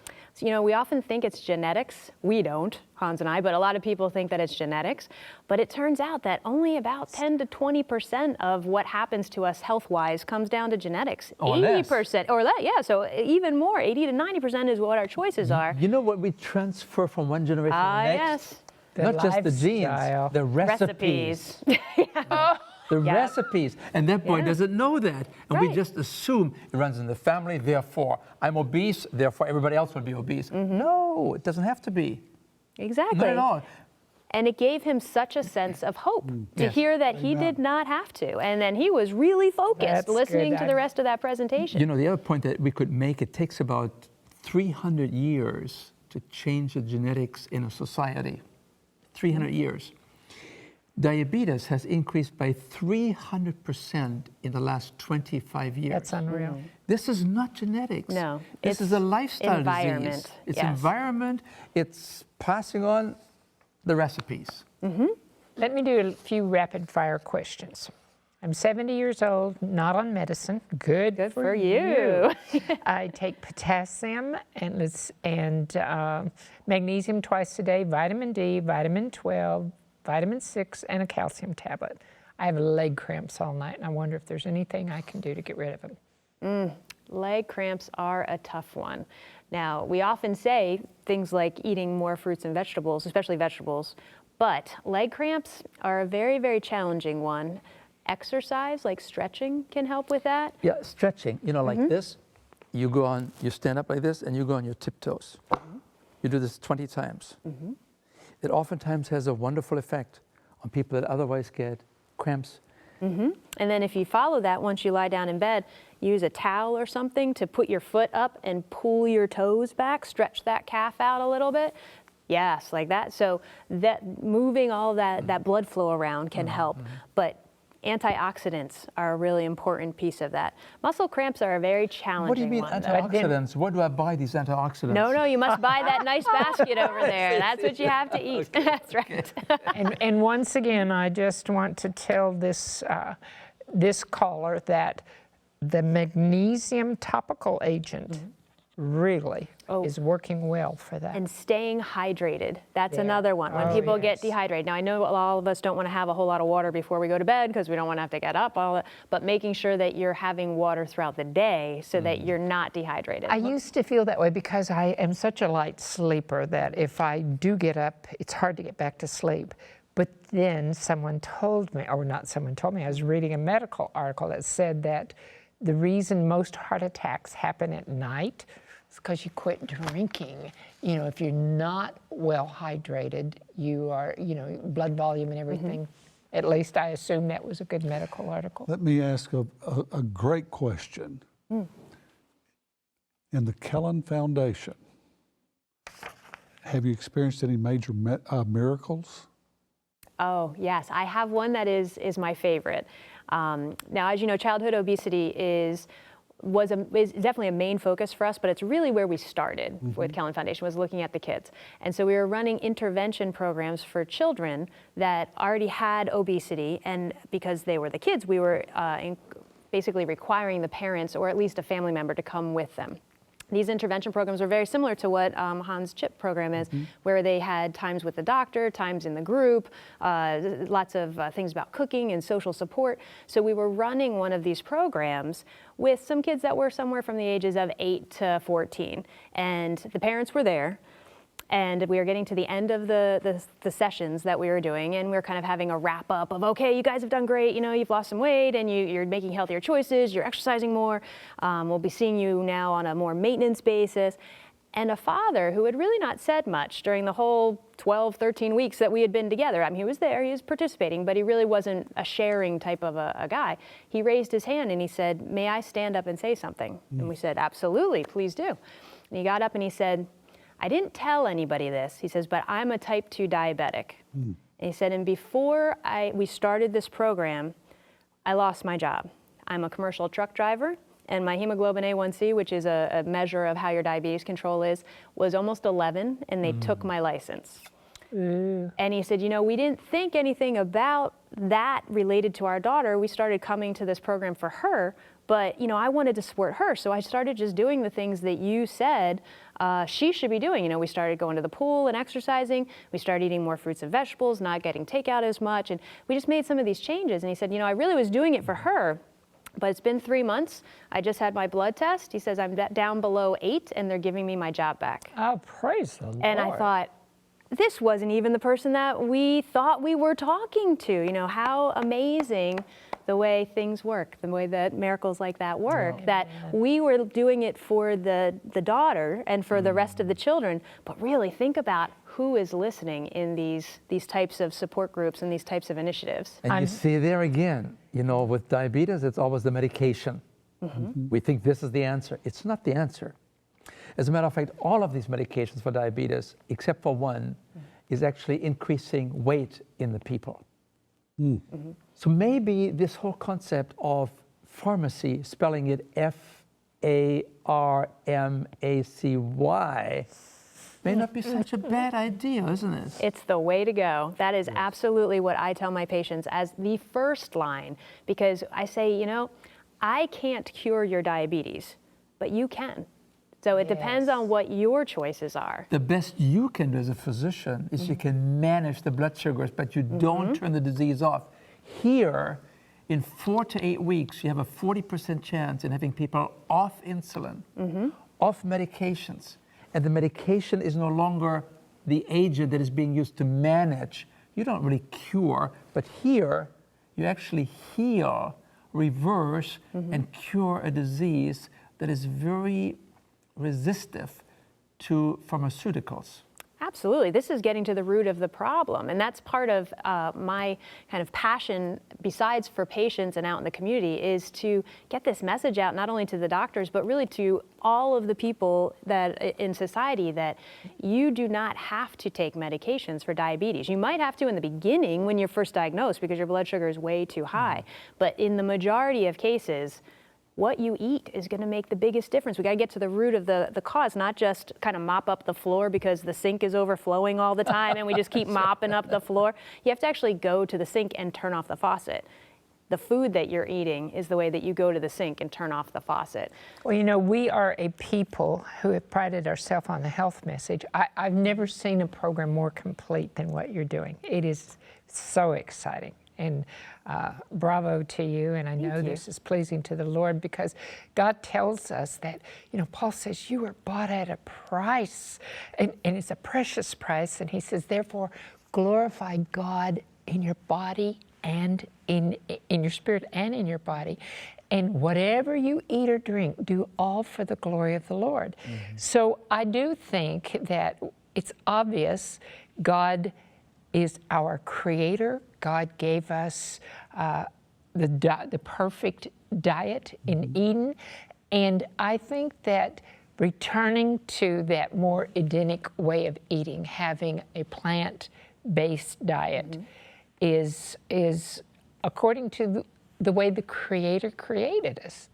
And so it is just really exciting, and I hope people will be challenged.